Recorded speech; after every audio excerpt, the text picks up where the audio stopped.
Hello friends, आज हम करेंगे एक लेटर करेंगे और एक हम ऐसे करेंगे। तो ये जो लेटर है ना, ये है कि आपने ना अपने फ्रेंड को बताना है। आपने कोई जस्ट रिसेंटली कोई बुक पढ़ी है और उस बुक में क्या था, वो किसने लिखी थी, वो बुक का नेम क्या था, वो बुक की सारी डिटेल आपने अपने फ्रेंड को बतानी है, लेटर के थ्रू बतानी है। ठीक है, तो शुरू करते हैं। डियर फ्रेंड, पहले तो वही एड्रेस आएगा ना, फिर हम डियर फ्रेंड से शुरू कर रहे हैं कि I want to tell you that as you know I am fond of book reading. मैं चाहता हूँ तुम्हें बताना, जैसे कि तुम्हें पता ही है कि मुझे बुक पढ़ने का बहुत शौक़ है। ठीक है, just few days before I read a book Gitanjali which is written by Rabindranath Tagore. ठीक है, तो कहते कुछ ही दिन पहले मैंने एक बुक पढ़ी जिसका नाम गीतांजलि था और जो कि रविंद्रनाथ टैगोर के द्वारा लिखी गई है। In this book Rabindranath Tagore tells about life and death. तो इस बुक में रविंद्रनाथ टैगोर ने जन्म और मृत्यु के बारे में बताया है। He tells that life and death are the two sides of same coin. तो उन्होंने बताया है कि जो जीवन और मृत्यु हैं वो एक ही सिक्के के दो पहलू हैं। But our soul is immortal, लेकिन हमारी आत्मा अमर है। A man should meet his soul with God, कि एक आदमी को चाहिए, मिलना चाहिए अपनी आत्मा को मिलवाना चाहिए गॉड से। I felt very excited to read this book. मुझे बहुत खुशी महसूस हुई जब मैंने ये बुक पढ़ी। I am requesting you that you should read this book at least one time. तो मैं तुम्हें रिक्वेस्ट करता हूँ कि एक बार तुम्हें पढ़नी चाहिए ये बुक, कम से कम एक बार तो पढ़नी ही चाहिए।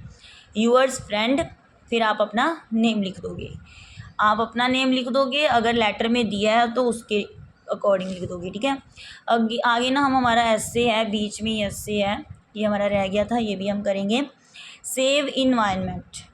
ठीक है, इन्वायरमेंट मीन्स अवर सराउंडिंग्स। तो जो वातावरण है उसका मतलब क्या है, हमारा आला दुआला। It affects the human being. ठीक है, तो जो वातावरण है वो हम मनुष्य को इफ़ेक्ट करता है, प्रभाव डालता है हम पर। ऑन द अदर साइड, दूसरी ओर क्या होता है, human beings put effect on the environment. देखो, वातावरण जो है वो इफ़ेक्ट करता है ह्यूमन बींग को और ह्यूमन बींग इफ़ेक्ट करता है इन्वायरमेंट को। ह्यूमन बींग्स जो हैं वो भी मतलब एक दूसरे को इफेक्ट ही करते हैं। Human beings also put effect on the environment. Human being spoil the environment for his on needs.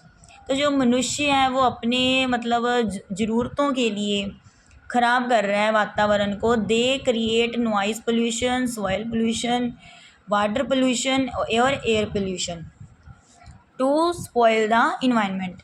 तो वो पैदा कर रहा है, देखो, शोर प्रदूषण, मिट्टी प्रदूषण, पानी प्रदूषण और हवा प्रदूषण।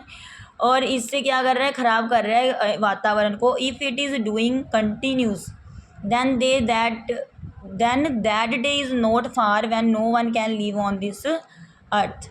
तो कहते हैं कि अगर ऐसे ही कंटिन्यूस होता रहा, पोल्यूशन बढ़ता रहा, तो वो दिन दूर नहीं है जब हम रह ही नहीं सकेंगे, धरती पर रहना मुश्किल हो जाएगा, हम रह नहीं पाएंगे।